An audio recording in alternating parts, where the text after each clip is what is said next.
सीतारामचंद्राभ्याम नमः। श्रीमद् वाल्मीकि रामायण अरण्य कांड प्रक्षिप्त सर्ग। ब्रह्मा जी की आज्ञा से देवराज इंद्र का निद्रा सहित लंका में जाकर सीता को दिव्य खीर अर्पित करना और उनसे विदा लेकर लौटना। जब सीता का लंका में प्रवेश हो गया तब पितामह ब्रह्मा जी ने संतुष्ट हुए देवराज इंद्र से इस प्रकार कहा, देवराज, तीनों लोकों के हित और राक्षसों के विनाश के लिए दुरात्मा रावण ने सीता को लंका में पहुंचा दिया। पतिव्रता महाभागा जानकी सदा सुख में ही पली है। इस समय वे अपने पति के दर्शन से वंचित हो गई है और राक्षसियों से घिरी रहने के कारण सदा उन्हीं को अपने सामने देखती है। उनके हृदय में अपने पति के दर्शन की तीव्र लालसा बनी हुई है। लंकापुरी समुद्र के तट पर बसी हुई है।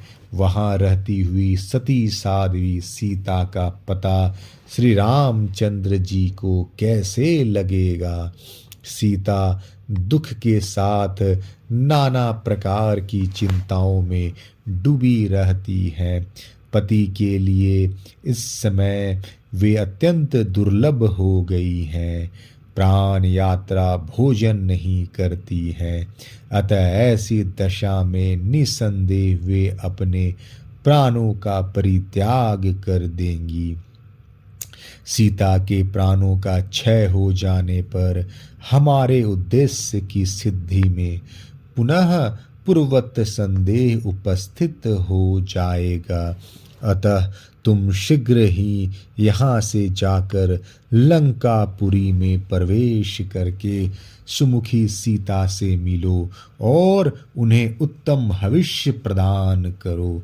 ब्रह्मा जी के ऐसा कहने पर पाक शासन भगवान इंद्र निद्रा को साथ लेकर रावण द्वारा पालित लंकापुरी में आए। वहां आकर इंद्र ने निद्रा से कहा, तुम राक्षसों को मोहित करो। इंद्र से ऐसी आज्ञा पाकर देवी निद्रा बहुत प्रसन्न हुई। देवताओं के कार्य सिद्ध करने के लिए उन्होंने राक्षसों को मोह निद्रा में डाल दिया। इसी बीच में सहस्त्र नेत्रधारी शचीपति देवराज इंद्र अशोक वाटिका में बैठी हुई सीता के पास गए और इस प्रकार बोले, पवित्र मुस्कान वाली देवी, आपका भला हो। मैं देवराज इंद्र यहाँ आपके पास आया हूँ। जनक किशोरी, मैं आपके उद्धार कार्य की सिद्धि के लिए महात्मा श्री रघुनाथ जी की सहायता करूँगा, अतः आप शोक न करें। वे मेरे प्रसाद से बड़ी भारी सेना के साथ समुद्र को पार करेंगे। सुबह मैंने ही यहाँ इस राक्षसियों को अपनी माया से मोहित किया है।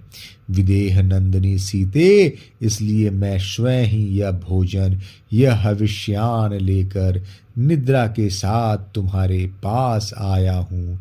सुबह रंभोरु, यदि मेरे हाथ से इस हविष्य को लेकर खा लोगी तो तुम्हें हजारों वर्षों तक भूख और प्यास नहीं सताएगी।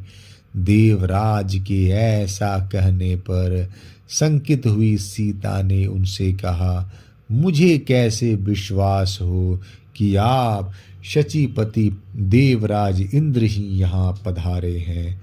देवेंद्र, मैंने श्री राम और लक्ष्मण के समीप देवताओं के लक्षण अपनी आँखों देखे हैं। यदि आप साक्षात देवराज हैं तो उन लक्षणों को दिखलाइए। सीता की यह बात सुनकर शचीपति इंद्र ने वैसा ही किया। उन्होंने अपने पैरों से पृथ्वी का स्पर्श नहीं किया, आकाश में निराधार खड़े रहे। उनकी आंखों की पलकें नहीं गिरती थी।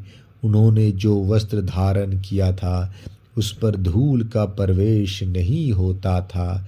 उनके कंठ में जो पुष्पमाला थी उसके पुष्प कुमलाते नहीं थे। देवोचित लक्षणों से इंद्र को पहचान कर सीता बहुत प्रसन्न हुई। वे भगवान श्री राम के लिए रोती हुई बोली, भगवान, सौभाग्य की बात है कि आज भाई सहित महाबाहु श्री राम का नाम मेरे कानों में पड़ा है। मेरे लिए जैसे मेरे ससुर महाराज दशरथ तथा पिता मिथिलेश नरेश जनक हैं, उसी रूप में मैं आज आपको देखती हूँ। मेरे पति आपके द्वारा सनाथ हैं। देवेंद्र, आपकी आज्ञा से मैं यह पायस रूप हविष्य दूध की बनी हुई खीर जिसे आपने दिया है खाऊंगी। यह रघुकुल की वृद्धि करने वाला हो। इंद्र के हाथ से उस खीर को लेकर उन पवित्र मुस्कान वाली मैथिली ने मन ही मन पहले उसे अपने स्वामी श्री राम और देवर लक्ष्मण को निवेदन किया और इस प्रकार कहा, यदि मेरे महाबली स्वामी अपने भाई के साथ जीवित हैं तो यह भक्ति भाव से उन दोनों के लिए समर्पित है। इतना कहने के पश्चात उन्होंने स्वयं उस खीर को खाया। इस प्रकार उस हविष्य को खाकर सुंदर मुख वाली जानकी ने भूख प्यास के कष्ट को त्याग दिया और इंद्र के मुख से श्री राम और लक्ष्मण का समाचार पाकर वे जनक नंदिनी मन ही मन बहुत प्रसन्न हुए। तब निद्रा सहित महात्मा देवराज इंद्र भी प्रसन्न हो सीता से विदा लेकर श्री रामचंद्र जी के कार्य की सिद्धि के लिए अपने निवास स्थान देवलोक को चले गए।